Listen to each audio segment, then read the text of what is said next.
తాజాగా Nandamuri బాలకృష్ణకు NBK 111 movie shooting లో గాయమైన సంగతి తెలిసిందే. ఆయనకు మైనర్ సర్జరీ కూడా చేయాల్సి వచ్చింది.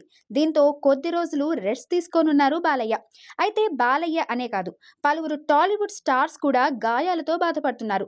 ఇటీవల పవర్ స్టార్ పవన్ కళ్యాణ్ కు సర్జరీ జరిగింది. చాలా ఏళ్లుగా ఇబ్బంది పడుతున్న పవన్ భుజానికి శస్త్రచికిత్స చేయించుకున్నారు. కోలుకున్న తర్వాత ఓజీ 2 షూటింగ్ మొదలు పెట్టే ఛాన్స్ ఉంది. అఖిల్ అకినేని కూడా కొన్నాళ్లు గాయం కారణంగా లెనిన్ సినిమా షూటింగ్ కి బ్రేక్ ఇచ్చాడు. ఇంట్లో జారిపడడంతో చేతికి గ్లాస్ గుచ్చుకుపోయిందని, ఆ గాయం నుంచి కోలుకోవడానికి ఏడాదిన్నర సమయం పట్టిందని స్వయంగా అఖిలే చెప్పాడు. ఇక రామ్ చరణ్ పెద్ది సినిమా లాస్ట్ షెడ్యూల్లో గాయపడ్డాడు. చరణ్ కి కంటికి గాయమైంది. ఇదే సినిమా షూటింగ్ లో అంతకుముందు చేతికి గాయమైంది. దీంతో పెద్ది మూవీ ప్రమోషన్ సమయంలో కట్టుతా కనిపించాడు రామ్ చరణ్. ఇక ప్రభాస్ మోకాలి గాయం గురించి ఎప్పటికప్పుడు చర్చ జరుగుతూనే ఉంది.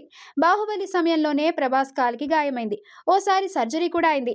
ఇప్పటికీ కూడా అది బాధిస్తూనే ఉంది. దీని కారణంగానే ప్రభాస్ షూటింగ్లు డిలే అవుతున్నాయి. వీళ్లే కాదు, చాలా మంది స్టార్ హీరోలు షూటింగ్ సమయంలో గాయాల పాలవుతున్నారు. అందుకే తమ తమ అభిమానుల హీరోలు షూటింగ్ సమయంలో జాగ్రత్తగా ఉండాలని సూచిస్తున్నారు అభిమానులు.